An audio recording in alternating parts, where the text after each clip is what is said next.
অনেক দিন ধরে ওয়েট করতেছিলাম কবে একটু ঠান্ডা পড়বে আর এই খাসির পায়াগুলো রান্না করে খাবো মজা করে, কিন্তু গরমের কারণে কোনো কিছু করতে মন চায় না সন্ধ্যার পরে রান্নাঘরে এসে। তো আল্লাহর রহমতে এখন কিন্তু একটু ঠান্ডা পড়তেছে, আগের থেকে অনেকটাই গরম কমে গেছে। তো আজকে ভাবলাম পায়াগুলো রান্না করে ফেলি।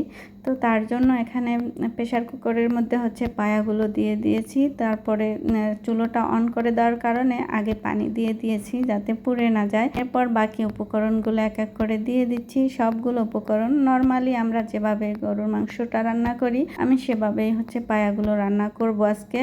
তো এই তো কাঁচামরিচও কেটে দিচ্ছি, সবগুলো উপকরণ আমি দিয়ে দিয়েছি। তোমাদের এক এক করে বলতেছি আমি এর মধ্যে কি কি দিয়েছি। প্রথমে দিয়েছি 1.5 টেবিল চামচ পরিমাণ আদা রসুন বাটা, 1 টেবিল চামচ পরিমাণ পেঁয়াজ বাটা, 1 কাপের মতো পেঁয়াজ কুচি, 1/2 চা চামচ জিরে গুঁড়ো, 1 চা চামচ হলুদের গুঁড়ো, 2 চা চামচ মরিচের গুঁড়ো, 3 টেবিল চামচ পরিমাণ সরিষার তেল, পরিমাণ মতো লবণ, আর দারচিনি এলাচ লং এগুলো তো দিতেই হয়। তো সবগুলো উপকরণ দিয়ে সামান্য একটু পানি দিয়ে আমি প্রথমে ভালো করে পায়াগুলোকে কষিয়ে নিয়েছি।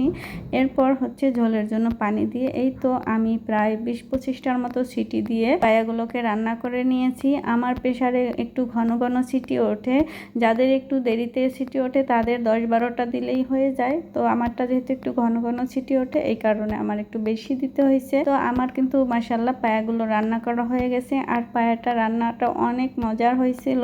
তো তোমরা চাইলে এর মধ্যে চালের গুঁড়ো একটু টেলে দিতে পারো, তো আমি আর দেইনি, আমার কাছে পাতলা ঝোলটাই বেশি ভালো লাগে। এই তো আজকে রাতের খাবার ছিল এগুলোই। আমার এই ভিডিওটা যদি তোমাদের কাছে একটুকু ভালো লেগে থাকে তাহলে অবশ্যই একটা কমেন্টস করে যেও, আর লাইক দিতে ভুলে যেও না। ভালো থেকো।